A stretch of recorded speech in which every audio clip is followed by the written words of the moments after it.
Question ऐसे था आपका कि कोशिका को कितना प्रकार होती है? दो प्रकार होता है, प्रोकैरियोटिक कोशिका और यूकैरियोटिक कोशिका। तो उसी में से बताना होगा आपका कि किन कोशिकाओं में दोहरी झिल्ली के आवरण केंद्रक आवरण से घिरा सुस्पष्ट केंद्रक पाया जाता है उसमें? यूकैरियोटिक्स। उसमें बताना होगा दोनों में अंतर अब बताना, प्रोकैरियोटिक्स और यूकैरियोटिक्स में। क्वेश्चन आपका होगा कि बताएगा कौन सा जो है कोशिका सेलुलोज की बनी होती है? नहीं, यूकैरियोटिक कोशिका जो होती है ये बनी होती है सेलुलोज की। बताएगा माइटोकॉन्ड्रिया किस में पाई जाती है? यूकैरियोटिक कोशिका में पाई जाती है। बताएगा राइबोसोम प्रोकैरियोटिक्स में किस प्रकार की राइबोसोम पाई जाती है? 70S। बताना होगा कि आपका केंद्रिका किस में उपस्थित रहता है? यूकैरियोटिक कोशिका में।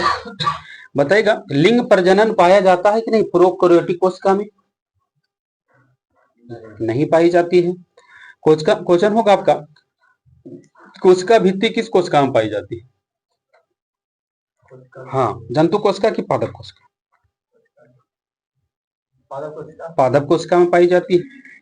पादप कोशिका की कोशिका भित्ति किसका बना होता है? सेलुलोज का बना होता है। आगे से बताना होगा आपका बताना होगा यूकैरियोटिक कोशिका में बताएगा राइबोसोम किस प्रकार के होते हैं? यूकैरियोटिक्स में आगे ठीक है 80S। क्वेश्चन होगा आगे साहब का गाल्जी काय किस कोशिका में पाई जाती है? प्रोकैरियोटिक कोशिका की यूकैरियोटिक कोशिका?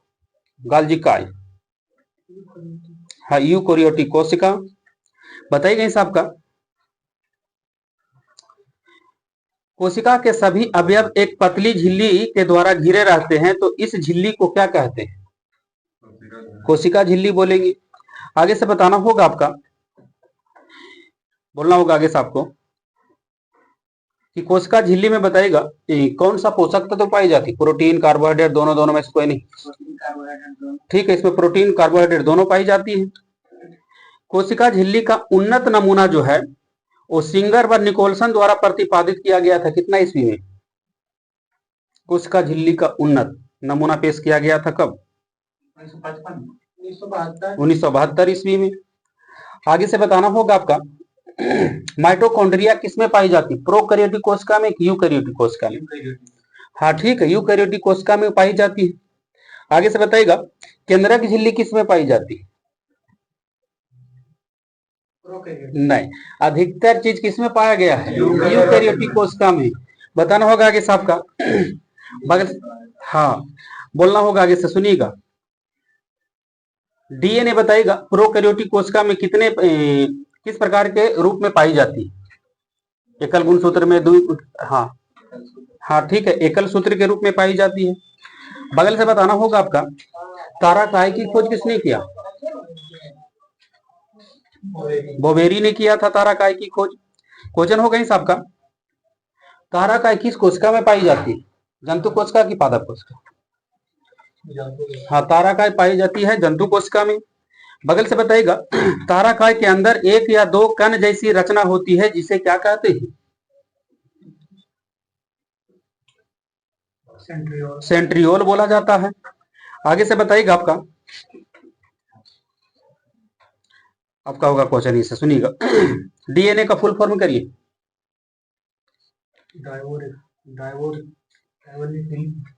आगे डीऑक्सीराइबोन्यूक्लिक एसिड। बताइएगा इस आपको बताना होगा इस आपका कोशिका भित्ति जो पाई जाती है प्रोकैरियोटिक कोशिका में, बताना होगा आपको वो किसकी बनी होती है? जैसे यूकैरियोटिक कोशिका में सेलुलोज की बनी होती है, तो प्रोकैरियोटिक कोशिका में प्रोटीन। हाँ ठीक है, कार्बोहाइड्रेट और प्रोटीन की।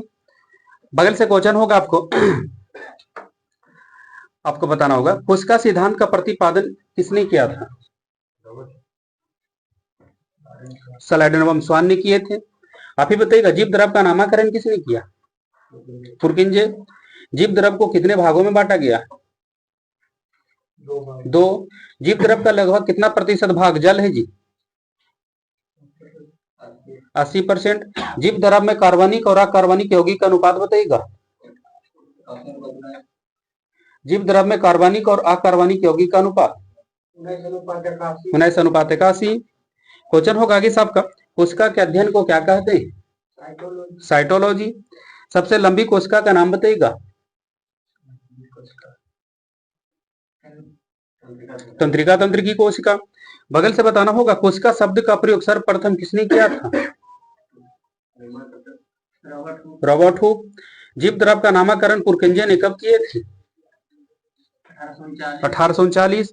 क्वेश्चन होगा आगे साहब का, कोशिका सिद्धांत का प्रतिपादन स्लाइडेन एवं स्वान ने कब किए थे? 1838-39।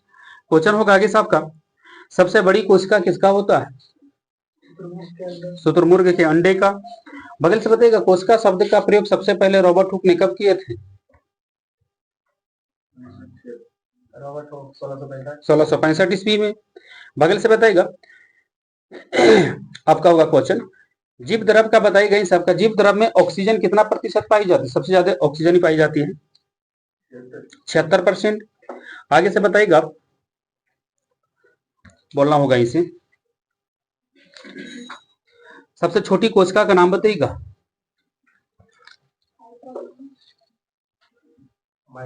माइकोप्लाज्मा। बगल से बताना होगा आपका, चना का वैज्ञानिक नाम बताइएगा। सीसरेटिनम। आगे से बताना होगा आपका, बिल्ली का वैज्ञानिक नाम। Phyllis domestica. ठीक है, फिलिस डोमेस्टिका। क्वेश्चन होगा आगे से, वर्गीकरण का आधारभूत इकाई क्या है?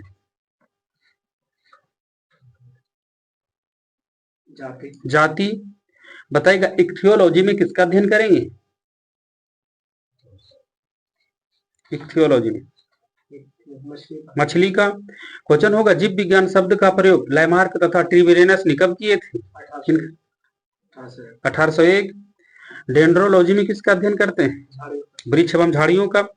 यहां से बताइएगा, मटर का वैज्ञानिक नाम बताइएगा। ठीक है, पिजम सटिबम। आगे से बताइएगा इस आपका, पोमोलॉजी में किसका अध्ययन करते हैं? फलों का। बायोलॉजी में बायो का अर्थ और लॉजी का अर्थ दोनों का अलग अलग बताइएगा।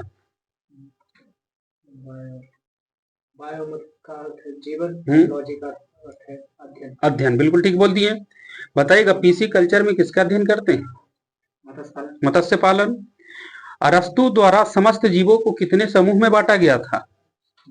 2 समूह में बांटा गया था, जंतु समूह और वनस्पति समूह। क्वेश्चन होगा, वर्गीकरण की आधारभूत इकाई नहीं, वर्गीकरण, आधुनिक वर्गीकरण का पिता किसे कहा जाता है? हाँ ठीक है, लिनियस। बताइएगा इसे, क्वेश्चन ऐसे कह रहा है आपको, लिनियस ने एक अपनी पुस्तक लिखा था, कौन सा, जिसमें जीवधारियों को 2 जगत में बांट दिया था। ठीक है, सिस्टम ऑफ नेचर। बताना होगा इस आपका, परंपरागत द्विजगत वर्गीकरण का स्थान जो है आर.एच. विक्टर के द्वारा 5 जगत प्रणाली ले लिया था, कब? 1665। आर.एच. विक्टर ने 5 जगत प्रणाली कब दिया था?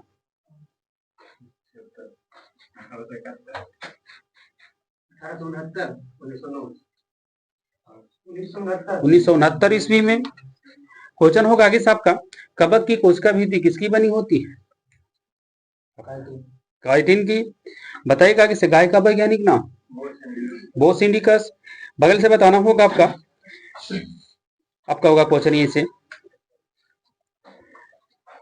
कवक की कोशिका भित्ति काइटिन की बनी होती है, तो बताइएगा इसे।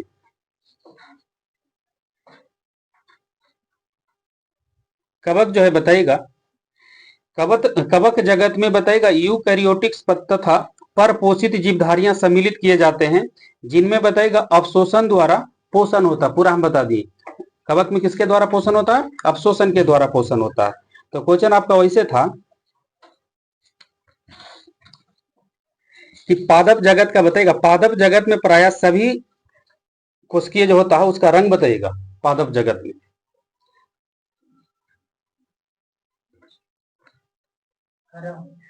पादप जगत में कोशिकाएं का रंग कैसा होता है? रंगहीन, रंगीन, रंगहीन, हाँ रंग बिरंगी। ठीक है, सभी रंगीन बहुकोशिकीय प्रकाश संश्लेषी जीव सम्मिलित है पादप जगत में। गाय का वैज्ञानिक नाम बोस इंडिकस। बताएगा, मक्खी का वैज्ञानिक नाम? मूसिका डोमेस्टिका। बताइएगा इसे, एपीकल्चर में किसका अध्ययन करते हैं? मधुमक्खी पालन को। आगे से बताइएगा, आर एच विक्टर ने 5 जगत प्रणाली दिया था, 5 जगत प्रणाली का नाम बताइएगा, पांचों का। कवक, बिल्कुल ठीक बोल दिए। बताइएगा धान का वैज्ञानिक नाम, ओराइजा सटैवा। क्वेश्चन होगा आपका, जीव विज्ञान शब्द का प्रयोग लैमार्क और टिबरेनस ने कब किए थे? 1801। बताइएगा आगे साहब का, जीव विज्ञान का जनक किसे कहते हैं? अरस्तु। चना का वैज्ञानिक नाम बताइएगा, सीसर रेटिनम। मड़ा का वैज्ञानिक नाम, हाँ ठीक है, राना टेगरीना। आगे से बताइएगा आपका, जीव विज्ञान का एक क्रमबद्ध ज्ञान के रूप में विकास पद्धति ग्रीक दार्शनिक कौन थे जिसके काल में हुआ था? अरस्तु। बताइएगा आप यहां से, एंटोमोलॉजी में किसका अध्ययन करते हैं? कीटों का, ठीक है, कीट पतंग का अध्ययन होता है इसमें। बताइएगा सरसों का वैज्ञानिक नाम, ब्रासिका कंप्रेस्टिज, ठीक है, ब्रासिका कंप्रेस्टिज। इस बताइएगा, आपको बताना होगा गेहूं का वैज्ञानिक नाम बताइएगा, ट्रिटिकम एस्टिवम, सटिवम ना एस्टिवम। क्वेश्चन होगा आगे साहब का, कोशिका विभाजन को सर्वप्रथम 1855 में किसने देखा था? कोशिका विभाजन को 1855 में किसने देखा? वीरचाऊ।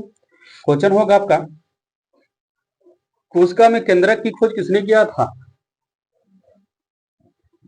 Robert brown. बताइएगा आगे साहब का, आरएनए कितने प्रकार के होते हैं? आरएनए 3 प्रकार का होता है, आरटीएम। आगे से बताइएगा, प्रोटीन बनने की अंतिम क्रिया को क्या कहते हैं? प्रोटीन बनने की अंतिम क्रिया को क्या कहा जाता है? ट्रांसलेशन। आगे से बताइएगा, गाल्जी काय की खोज किसने किया था? ठीक है, कमिलो गाल्जी। बोलना होगा, मनुष्य में कितने लगभग अवशेषीय अंग पाई जाती है? 100। उपार्जित लक्षणों का अध्ययन क्या कहलाता है?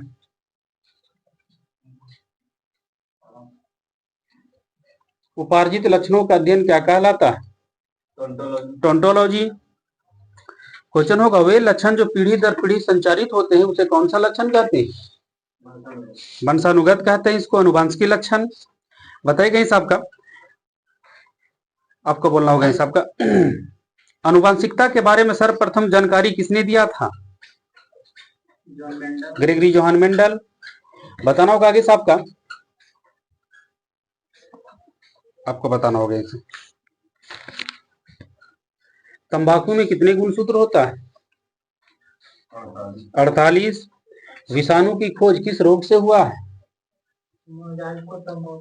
ठीक है, मोजाइक रोग से हुआ है जो तंबाकू को प्रभावित करता है। मानव शरीर में कितने प्रकार के अमीनो अम्ल पाई जाती है? 20 प्रकार के। यहां से बताइएगा, पेड़ों की छाल पर उगने वाली कवक को क्या कहते हैं? पेड़ों की छाल पर उगने वाली कवक को कोर्टिकोलस। दूध का पास्चुराइजेशन जो की जाती है हाई टेम्परेचर पर, कितना डिग्री सी पर? Low temperature 62.8 degree C, high temperature 71.8, ठीक है, 71.7 डिग्री सेंटीग्रेड रहता है ये हाई टेम्परेचर। क्वेश्चन होगा आगे साहब का, सुपारी, तार, नारियल किस कुल का पौधा है? पालमी। लीची का कौन सा भाग खाते हैं?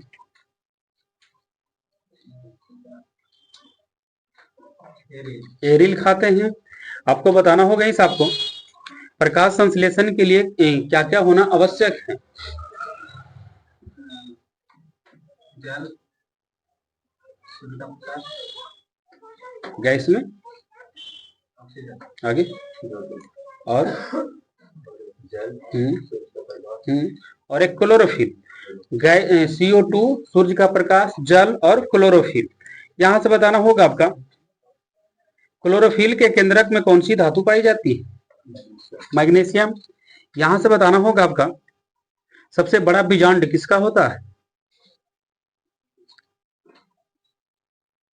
साइकस। केचुआ में कितनी जोड़ी हृदय पाई जाती है? 4 जोड़ी। प्लाज्मा में जल की मात्रा कितना प्रतिशत होती है? 90% जल की मात्रा।